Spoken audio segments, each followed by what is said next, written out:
Hi everyone, today we're going to learn how electricity reaches our home in simplest possible way.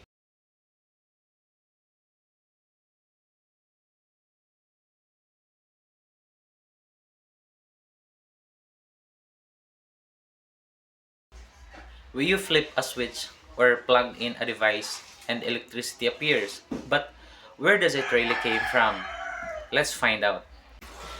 Everything begins at the power station. Here, electricity is generated by turning large machine called generators. This can use different energy sources like coals, natural gases, waters, winds, and solar energy to produce electric power.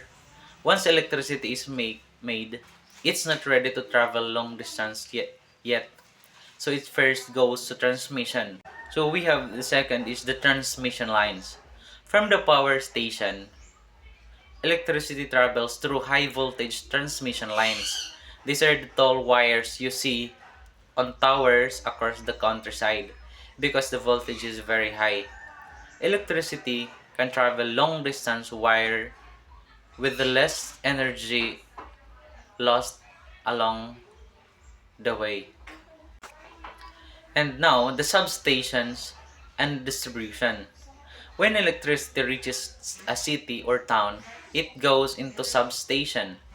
Here, another transformer reduces the voltage so it's safe for local use. After that, power moves through distribution lines, the smaller wires you see on the utility poles or underground in the neighborhoods. These lines carry electricity closer to your home.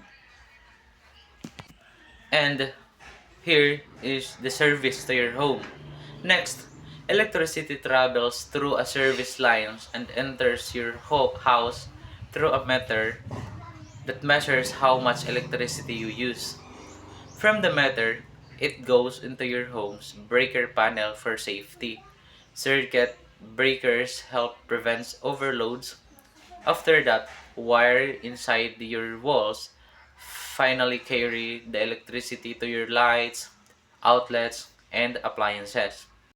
To better understand how electricity reaches the house from the transformer, um, we need to understand the phase and neutral lines.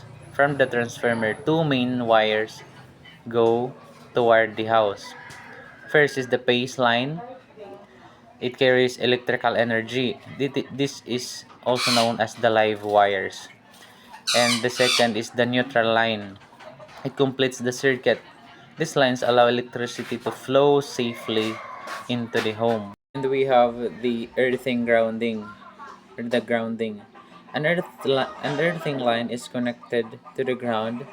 This provides safety by directing excess or fault current into the earth, helping prevent electric shock and equipment damage. So we have also the electric control panel or the distribution board.